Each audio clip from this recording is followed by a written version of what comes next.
Bienvenue à tous, heureux de vous retrouver sur Comment fait-on. Aujourd'hui je vais vous montrer comment on pêche le gardon ou tout ce qui est petits poissons tels ablettes, enfin stiva mort, hein, mais principalement des gardons.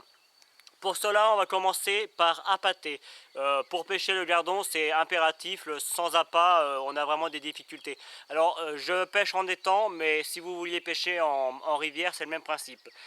Donc, l'appât, c'est de l'appât que j'ai acheté chez un marchand dans un marchand de pêche, hein, classique. Vous pouvez l'acheter aussi dans un magasin, ça marchera tout aussi bien. Moi, il est préparé avec des ingrédients typiques pour attirer le gardon.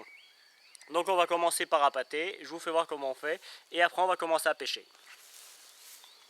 Alors pour l'appât, on commence à le prendre dans la main, on fait des petites boules. Alors évidemment on met de l'eau, on le prépare, hein, moi il est déjà préparé. Il faut qu'on puisse faire des boules comme vous pouvez le constater ici et qu'on puisse l'envoyer comme on veut. Donc là moi je vais l'envoyer directement à l'endroit où je veux pêcher.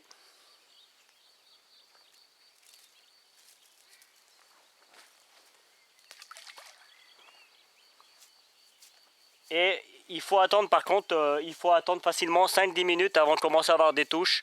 C'est pour ça qu'il est important d'appâter avant de commencer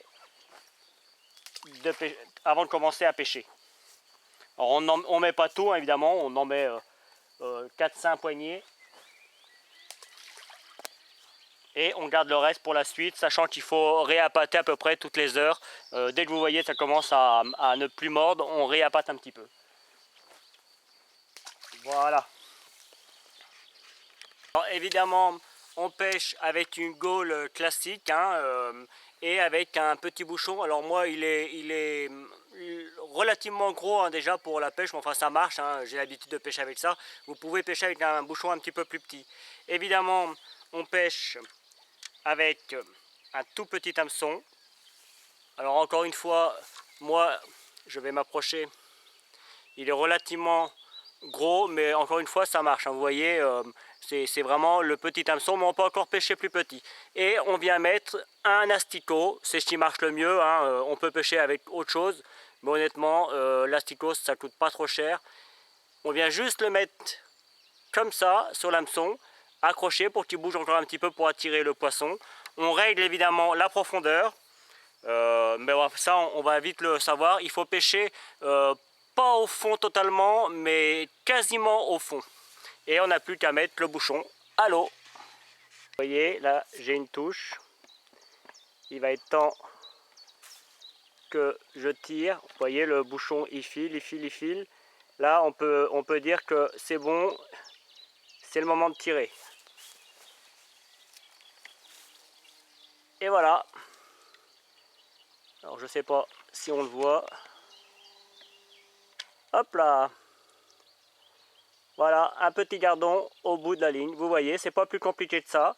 J'ai encore mon asticot. Alors l'asticot, vous le gardez pas plus de 2 fois. Hein. Après, on le jette. En revanche, le gardon, on le met dans un seau ou dans un vivier. Alors moi, je vais m'en servir comme poisson mort pour pêcher le carnassier. Oui, je sais, c'est un peu cruel, mais c'est pourtant comme ça que ça fonctionne. Qu'est-ce que je veux dire? Mais évidemment, vous pouvez les garder vous pour manger en petite friture. C'est super bon. Voilà. Bon, je vous refais voir quelques prises et la fin de ma pêche. Voilà. À nouveau, j'ai une touche.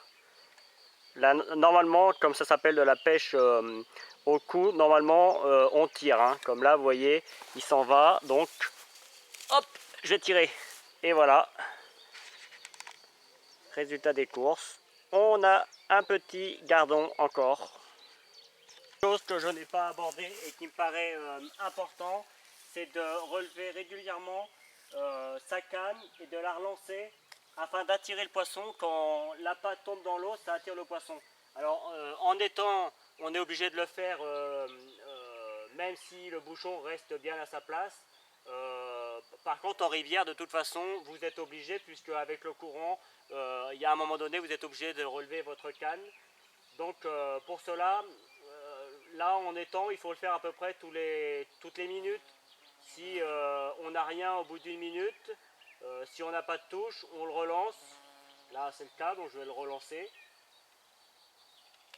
Et ah,